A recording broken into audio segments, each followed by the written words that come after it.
Bleh. That was kind of Glenn's whole thing, though. If you look back, you go, Yeah.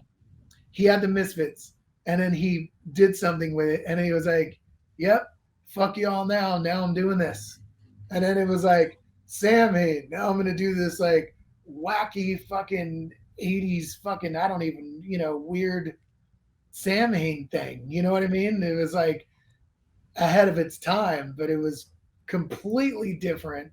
You know what I mean? Coming from that to that, it was like, to me, I was like, this is kind of like, I don't know. It's like, I guess it was like death rock.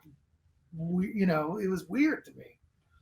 And then it was like, okay, you got a hold of that. Now, fuck y'all. I'm going to do this blues rock thing, that nobody's doing. And, with this, like, this really retro tone. What he did tell me, I forgot, is that originally Rick Rubin wanted John Christ, he wanted the guitar player to have white hair, pure white hair. What? Yeah. I just remember that. He was like, yeah, Rick wanted the guitar player, whoever it was, he wanted John to have like bleached, like white hair, like a white wizard hair. And I was just like, fuck that. That'll never happen. What the Yeah. fuck? Yeah. Rick Rubin had a lot of really great ideas, and that was not one of them. But going back to what I'm saying, it was like, then he did this blues rock thing, and then everybody really got into it. And he was like, okay, fuck you guys now. Now I'm going to go do this fucking like 9 Inch Nails thing. And right.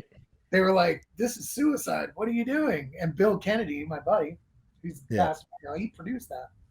And he said even at the time that they were like, what the fuck is this? The label's pissed. Everybody's like, what the fuck are you doing? And he just did it. And then people kind of went, okay, I get it. Then he was like, now I'm going full metal. And then you're like, what? You know what I mean? And it's kind of this progression. And I kind of felt like that it kind of came in a weird full circle thing that by the time it got to E Luciferi, which to me sounded the closest to Danzig, personally. I felt like E Luciferi was the first Danzig sounding Danzig record in like, in the sense of the old version. It was like a return to form. A return to form. I mean, I don't know if it was just me, but I felt like that record had the squeals. It was more the beginning. It was the beginning of going towards back to return to form. Right. And then I felt that like A Circle of Snakes, he kind of went against the grain again. Yeah. Where E Luciferi was like this polished production. And then this next one, he mixed and did himself. And it did this at the time. A lot of people were kind of, on the fence about the production, because of, it wasn't as polished as the others. But then you go back and you look at it now, after that point in time, a lot of bands started doing a more almost garage sounding, bare, you know what I mean? Less, polished production, like High on Fires and shit like that,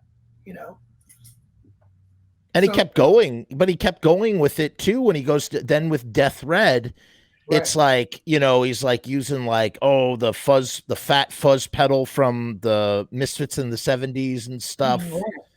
You're right, man. You're totally right. It's like I'm always gonna, the thing about Glenn Danzig's, fuck you, now I'm going over here. Yeah, no, that's the thing about his artistic integrity is A, I'm never going to look back. B, I'm never going to do whatever you guess I'm going to. Opposite of that.